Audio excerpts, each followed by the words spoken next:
Allahu Akbar. Assalamualaikum warahmatullahi wabarakatuh. Alhamdulillahi rabbil alamin. Allahumma salli wa sallim wa zid wa barik ala sayyidina wa habibina wa maulana Muhammad wa ala alihi wa sahbihi wa sallim. Radina billahi rabbah wa bil islami dina wa bi habibina wa sayyidina wa maulana Muhammad sallallahu alaihi wasallam nabiyyan wa rasula amma ba'd. Yang ulun tuan muliakan para alim ulama, guru gerai kamu, tengku-tengku yang dimuliakan oleh Allah, di kampung Ulele yang dimuliakan oleh Allah. Kemudian yang kami muliakan Bapak kecil, Tuku Imum, Tuhapet, Tuhalapan, Kampung Ulele. Nyo yang betul ke banda pegang Ulele, kan Ulele, Pak. Gore-gore kamu, Bapak kecil, Tuku Imum, Tuhapet, Tuhalapan di kampung yang mulianya, serta segenap jamaah baik dari masyarakat setempat ataupun dari seluruh komunitas Safari Subuh. Ini dari berbagai macam komunitas nih Pak ya. Hanalun hafai mandum dan hanalun sebutkan mandum Pak lagi maaf karena lupa aja. Masya Allah, semoga sebagaimana Allah Subhanahu Wa Taala mengumpulkan kita pada subuh yang berbahagia ini, semoga kelak Allah Subhanahu Wa Taala kumpulkan kita bersama baginda Rasulullah Sallallahu Alaihi Wasallam. Jamaah yang dimuliakan oleh Allah Subhanahu Wa Taala, izinkan Ananda membuka majelis kita ini dengan satu hadis yang diriwayatkan oleh Imam At-Tirmidzi, Imam Ad-Darimi dan Imam Ahmad bin Hanbal. Hadis yang disebut oleh Imam At-Tirmidzi sebagai hadis hasan sahih, di mana ada seorang sahabat bertanya kepada Rasulullah sallallahu alaihi wasallam, "Ya Rasulullah, ayyun nas ashaddu bala'an 'inda Allah?" Wahai Rasulullah sallallahu alaihi wasallam, siapakah manusia yang paling berat ujian dan musibahnya di sisi Allah? Siapa yang paling berat musibahnya di sisi Allah, balanya di sisi Allah? So yang paling berat ya Rasulullah. Rasulullah hanagakeun Firaun, Rasulullah hanagakeun iblis, Rasulullah hanagakeun urang si paling raya bala di sisi Allah, hanagakeun lagi ya Rasulullah. Rasulullah justru berkata seperti ini, asyaddun nasi bala'an 'indallah al-anbiya, thummal awliya, thummal ladzi yalunahum, thummal ladzi yalunahum. Yang paling berat musibahnya di sisi Allah adalah para nabi. Maka Nabi Muhammad adalah nabi yang paling berat musibahnya di sisi Allah, karena beliau adalah nabi yang terbaik. Yang paling berat musibahnya adalah Rasulullah SAW, para nabi. Lalu siapa? Para kekasih-kekasih Allah, mereka yang punya iman yang kuat di hadapan Allah Subhanahu Wa Taala. Setelah itu siapa? Barulah orang-orang yang level keimanannya di bawah para waliullah. Lalu orang-orang di bawahnya, lalu orang-orang di bawahnya. Lalu Rasulullah SAW melanjutkan, yubtalar rajulu ala hasabi dinihi. Seseorang akan diuji oleh Allah, akan diberikan musibah oleh Allah, akan diuji imannya oleh Allah Subhanahu Wa Taala, tergantung kapasitas iman dan agamanya di sisi Allah. Fa in kana fi dinihi salban ishtadda bala'u. Apabila agamanya kuat, imannya kuat, maka musibahnya pun semakin berat. Imannya kuat, musibahnya semakin berat. Wa in kana fi dinihi riqqun khuffifa alaihi. Apabila imannya lemah, ringan, tidak terlalu kuat, maka kata Rasulullah SAW, khuffifa alaihi, maka musibahnya pun akan semakin diringankan. Semua orang akan diuji oleh Allah, dan besaran ujian tersebut tergantung iman kita kepada Allah. Semakin kita beriman, semakin berat ujian. Siap jadi orang yang beriman? Kalau siap, maka harus siap menghadapi musibah yang semakin besar. Semakin beriman, semakin berat ujian. Siap? Maka jamaah yang dimuliakan oleh Allah Subhanahu wa taala, ini menjadi jawaban kenapa kita di Aceh ini diuji oleh Allah dengan ujian berkali-kali. Kita lihat postingan di media sosial, berat jadi orang Aceh. Berat jadi orang Aceh. Kenapa? Banyak kali musibah di Aceh. Dulu kita, Masya Allah, kita pernah dijajah oleh Belanda. Belanda menzalimi orang-orang Aceh. Lalu kita melawan Belanda tersebut selama ratusan tahun. Aceh menjadi wilayah yang paling tidak bisa diduduki oleh Belanda, paling susah dikuasai oleh Belanda. Setelah itu, setelah penjajahan, kita masuk kepada perang saudara. Setelah perang saudara, kita mendapatkan musibah tsunami. Setelah musibah tsunami, ada gempa di Pidijaya tahun 2009. Setelah gempa di Pidijaya, kita kembali mendapatkan musibah kemarin, yaitu badai, siklon senyar, badai tropis. Dan masjid yang kita duduk sekarang ini adalah Masjid Baitur Rahim, masjid yang sudah menyaksikan banyak sekali bala di Nanggro kita ini. Masjid ini didirikan di abad ke-17, warisan peninggalan kerajaan Aceh Darussalam. Ini bukan masjid biasa, Pak. Saya merasa terhormat sekali berbicara di sini, karena ini adalah peninggalan Endatu katanya. Masjid ini satu-satunya yang berdiri ketika terjadi musibah tsunami. Betul atau salah? Semua bangunan hancur, masjid ini yang bertahan. Ini adalah masjid yang dibangun dengan keikhlasan. Jamaah yang dimuliakan oleh Allah, negeri kita diuji berkali-kali di sisi Allah. Diuji kita berkali-kali oleh Allah Subhanahu wa taala, dan musibahnya maha dahsyat. Tsunami itu maha dahsyat. 250.000 orang meninggal dunia. Saya punya sahabat di mana keluarganya hilang, tidak ada satupun yang tersisa, berasal dari Kaju.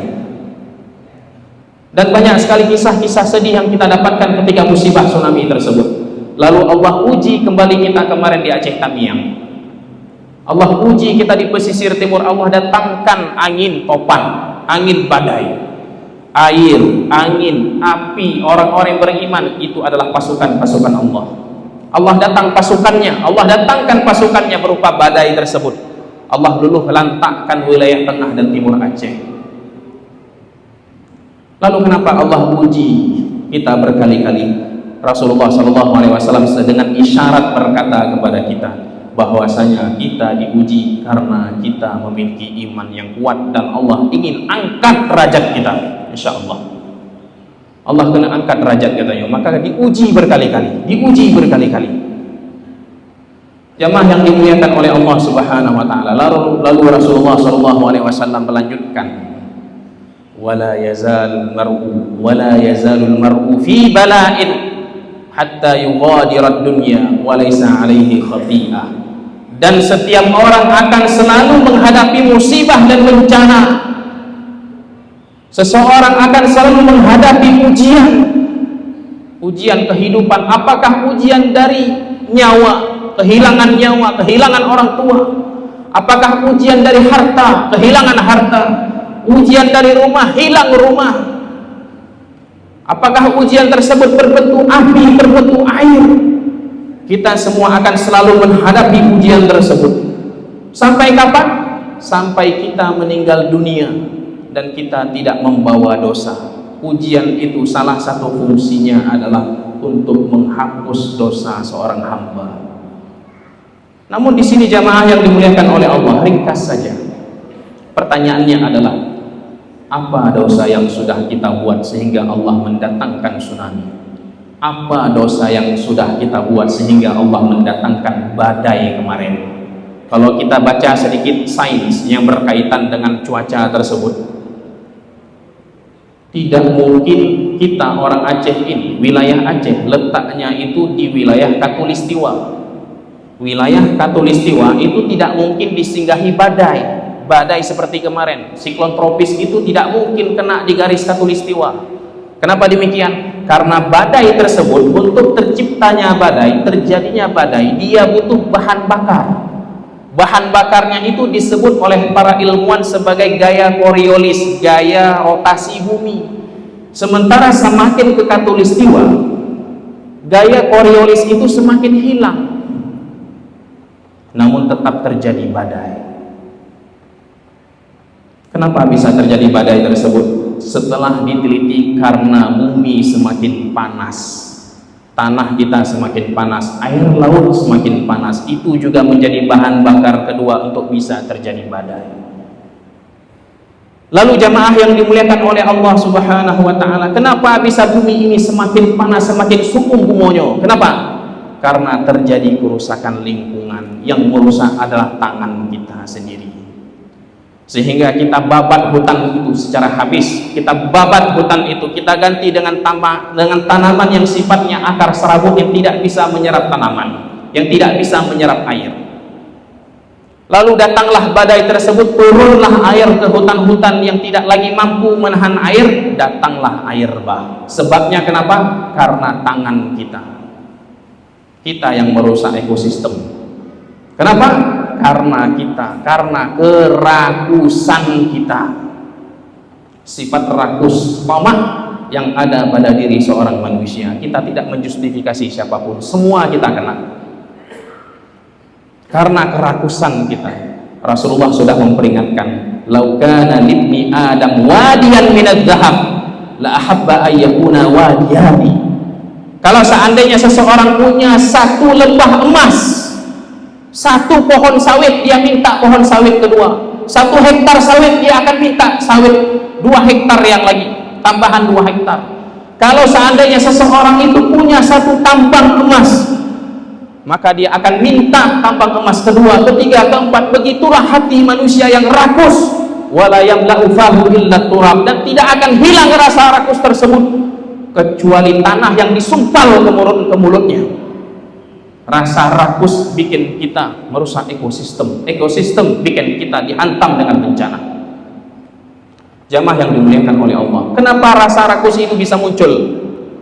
Jawabannya adalah karena ada satu penyakit yang bercokol dalam diri manusia.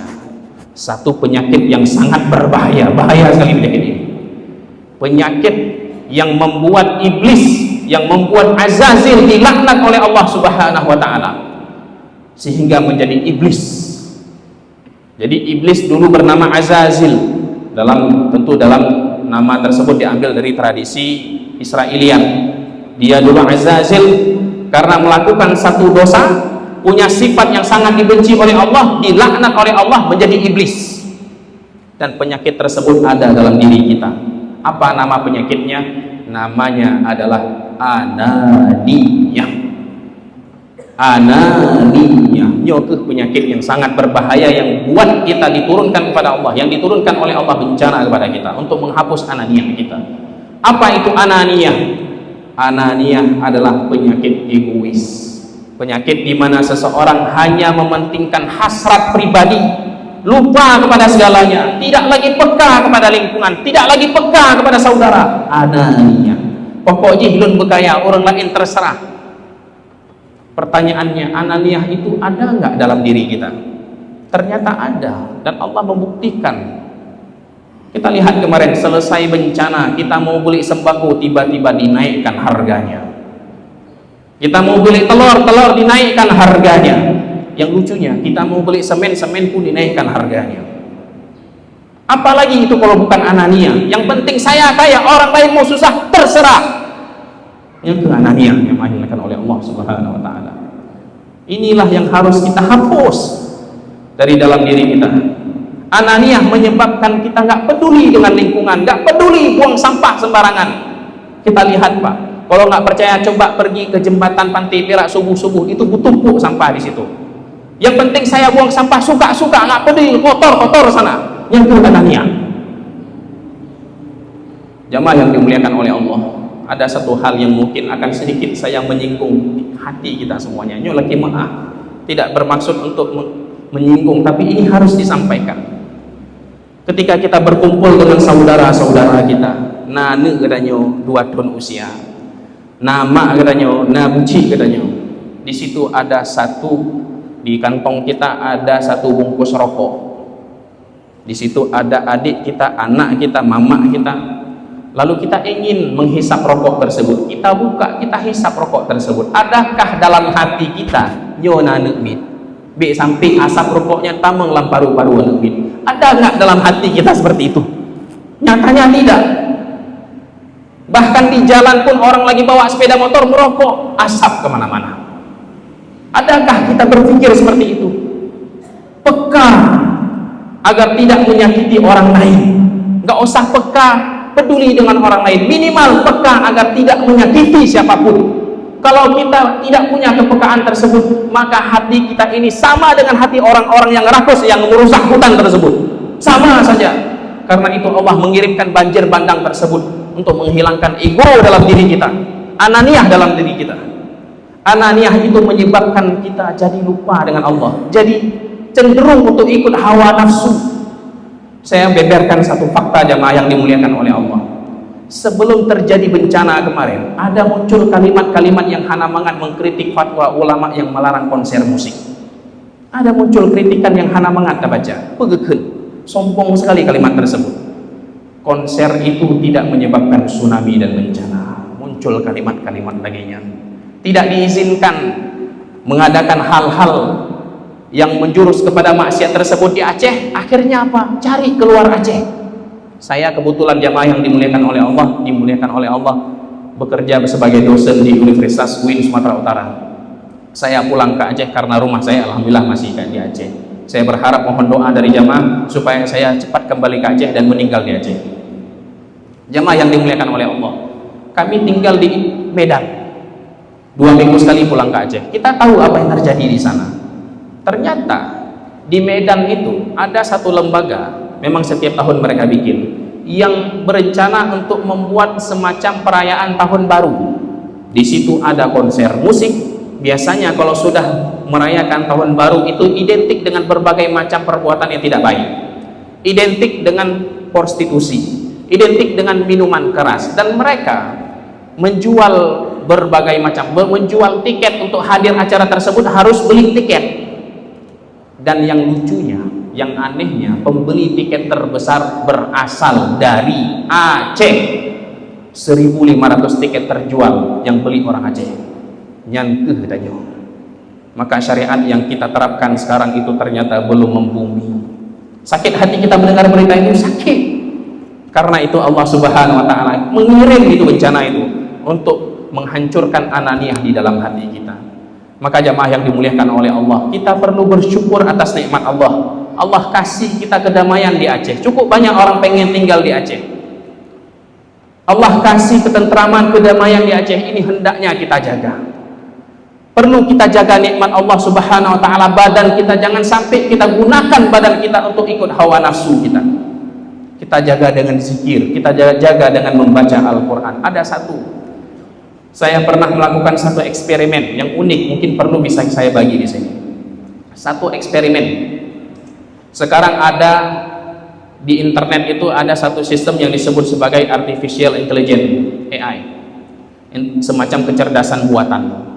Saya mencoba, saya gunakan kecerdasan buatan tersebut untuk menghitung kira-kira seorang manusia, satu tubuh manusia itu berapa harganya.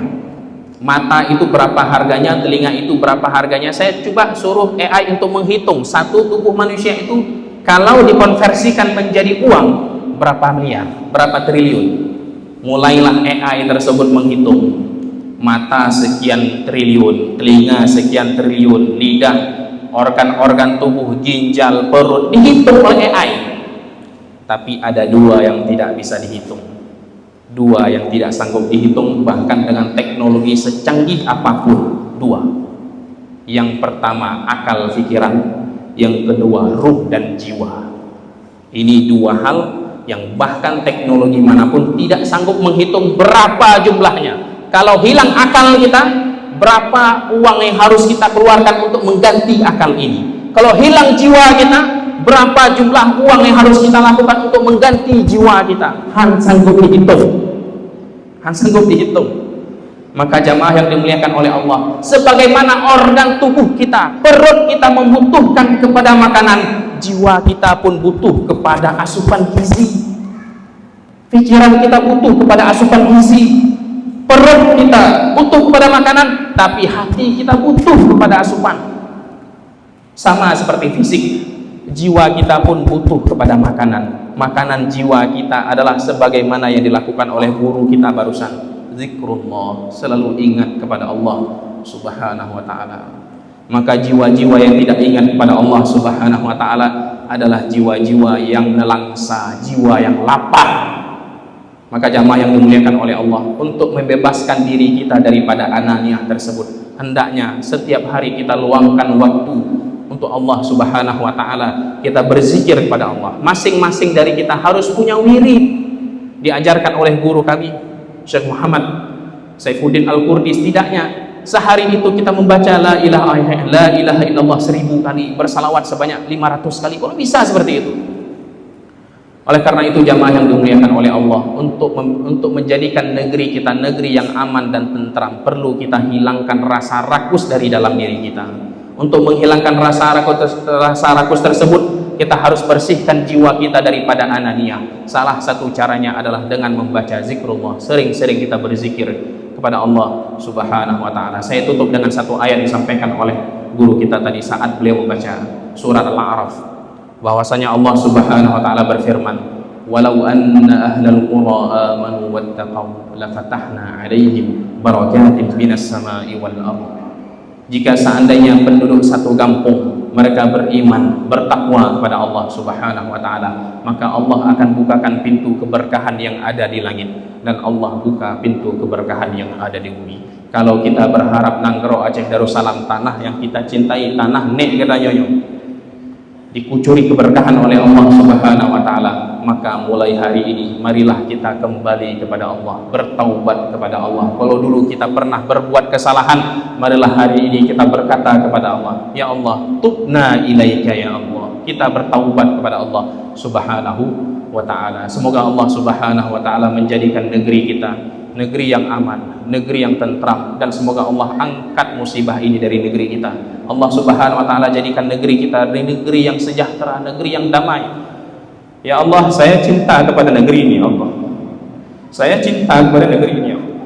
Saya tidak berharap dikebumikan di negeri yang lain. Saya berharap Aceh ini adalah negeri saya kembali nanti, Allah. Semoga Allah Subhanahu wa taala jadikan Nanggero Aceh Darussalam negeri yang aman, negeri yang tentram, masyarakatnya menjadi masyarakat yang baik, masyarakat yang dimuliakan oleh Allah Subhanahu wa taala. Amin amin ya rabbal alamin. Aqulu qawli hadza wa astaghfirullah li wa lakum. Subhanallah wa bihamdihi, subhanallah wa bihamdihi. Asyhadu an la ilaha illa anta, nastaghfiruka wa atubu ilaik. Assalamualaikum warahmatullahi wabarakatuh. Alhamdulillahi rabbil alamin. اللهم صل على سيدنا محمد وعلى آله وصحبه أجمعين. اللهم أعنا على ذكرك وشكرك وحسن عبادتك. ربنا اغفر لنا ذنوبنا ولوالدينا وارحمهم كما ربونا صغارا. ولجميع المسلمين والمسلمات والمؤمنين والمؤمنات الأحياء منهم والأموات برحمتك يا أرحم الراحمين. اللهم انصر إخواننا المسلمين المستضعفين في فلسطين. اللهم انصرهم على أعدائهم. اللهم انصرهم نصرا عزيزا. اللهم أعز الإسلام والمسلمين وأهلك الكفرة والمشركين ودمر أعداءك أعداء الدين واجمع كلمة المسلمين على الحق يا رب العالمين.